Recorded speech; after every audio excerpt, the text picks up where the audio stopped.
תדרוך בסוף שבוע כשהדברים הם ברורים. Serangan balasan dari Iran ke Israel memicu kepanikan di parlemen Israel atau Knesset. Para anggota parlemen menghentikan sidang dan segera berlindung di bunker setelah sirine peringatan berbunyi. כשהדברים הם ברורים. Berdasarkan media Israel, sidang pleno yang tengah membahas anggaran ini langsung dihentikan dan siaran langsung yang ditayangkan pun terputus. נעשה תדרוך בסוף שבוע כשהדברים הם ברורים.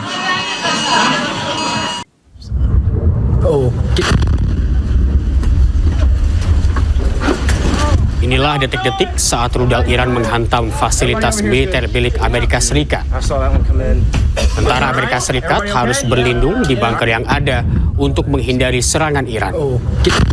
Iran pun terus melancarkan serangan balasan ke sejumlah target militer milik Amerika Serikat di Timur Tengah. Everybody over here is good. Good. I saw that one come in. You guys all right? Iran kian gencar melakukan serangan balasan ke Zionis Israel.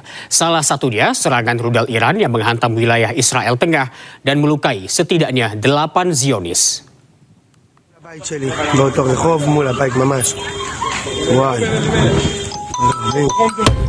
Di daerah pendudukan Israel di Petah Tikva, asap dan kobaran api terlihat membumbung usai serangan rudal Iran terbaru dilaporkan menghantam sebuah garasi dan memicu kebakaran. Petah Tikva yang terletak sekitar 10 km di sebelah timur Tel Aviv menjadi salah satu target berulang Iran selama eskalasi perang antara kedua negara dengan beberapa insiden signifikan yang melibatkan pecahan rudal dan submunisi.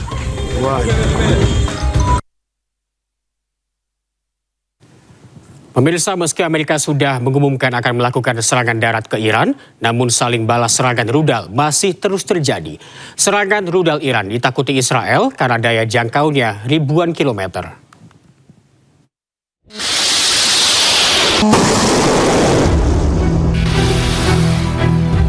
5 pekan konflik Amerika-Israel dengan Iran, rudal-rudal Iran terus menghujani Israel serta objek militer Amerika di kawasan Teluk. Rudal jenis hipersonik seperti Fatah 2 dan balistik Horamshar 4 ditakuti Israel.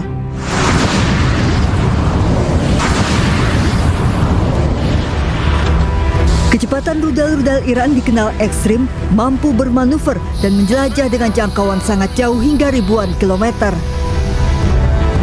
Bahkan rudal Iran mampu menembus sistem pertahanan udara Israel yang canggih seperti Iron Dome serta Arrow 3.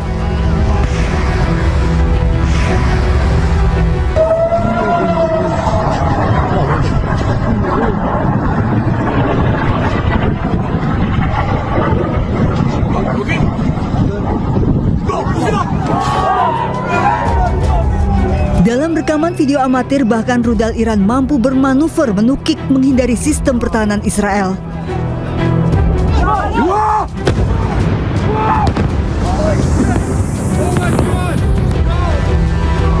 Data dari Iran Watch, kemampuan rudal-rudal hipersonik dan balistik Iran mampu menjangkau hingga wilayah proksi Amerika dan Israel. Iran pernah dilaporkan melakukan uji rudal balistik sejauh 4.000 km namun dibantah Iran.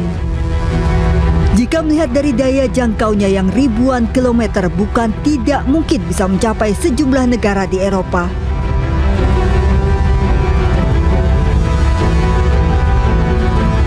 Kemampuan rudal-rudal Iran ini mengancam target Israel dengan waktu reaksi yang minim dan daya hancur yang besar. Serangan rudal Iran memicu kekhawatiran militer Israel dan Amerika karena berhasil melewati perisai pertahanan. Iran telah mengembangkan lebih dari 3.000 rudal balistik, mulai dari rudal jarak pendek hingga jarak jauh.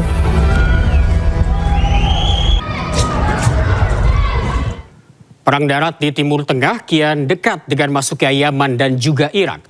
Militer Iran menyebut sudah siap dengan tantangan yang diberikan oleh Amerika Serikat untuk melakukan perang darat.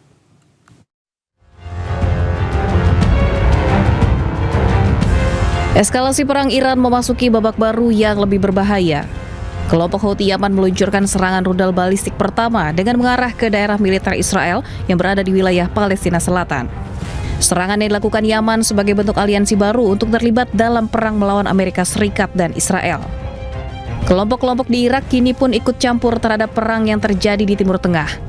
Kelompok yang didukung Teheran itu berulang kali menyerang Amerika, baik di pangkalan pasukan, misi diplomatik, hingga fasilitas minyak.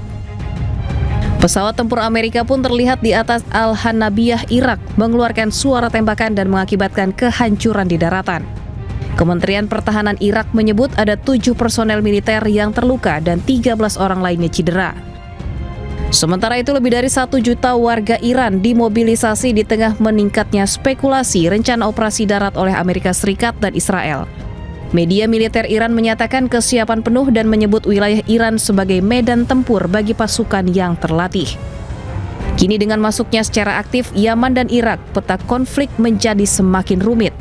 Dunia internasional mengkhawatirkan bahwa keterlibatan Yaman dan Irak akan memperluas zona perang di Laut Merah yang merupakan jalur perdagangan vital. Perang darat yang kian dekat membuat mantan kepala kontra terorisme Amerika Serikat, Joe Ken, meminta rakyat Amerika Serikat untuk menghubungi pemerintah agar perang berhenti. Ken menyebut pengerahan pasukan darat ke Iran hanya akan memperburuk keadaan. This week, President Trump will be under immense pressure to commit ground troops to the war in Iran. This would be a catastrophic escalation that will only result in more bloodshed and further escalate this disastrous war. It is critical that we, the people, have our voices heard. Contact the White House comment line, contact the congressional switchboard, ask for your representative, ask for your senators. Respectfully tell them that we do not support putting any boots on the ground in Iran. This is how we, the people, can have our voices heard. It's critical that we pray for peace, but it's also critical that we work towards peace. Respectfully contact your elected officials and let them know we, the people, do not support this war. Thank you. God bless. Sementara itu, Presiden Amerika Serikat Donald Trump tegaskan operasi serangan ke Iran akan selesai dalam 2 hingga 3 minggu ke depan. Amerika Serikat juga memastikan tujuan utama operasi ini adalah menghancurkan nuklir Iran. They will have no nuclear weapon, and that goal has been attained. They will not have nuclear weapons, but we're finishing the job, and I think within maybe 2 weeks, maybe a couple of days longer to do the job. But we want to knock out every single thing they have. Now, it's possible that we'll make a deal before that, because we'll hit bridges, and we've hit some. We'll hit some bridges. Got a couple of nice bridges in mind. But if they come to the table, that'll be good. But it doesn't matter whether they come or not. We've set them back. It'll take 15 to 20 years for them to rebuild what we've done to them. They have no Navy.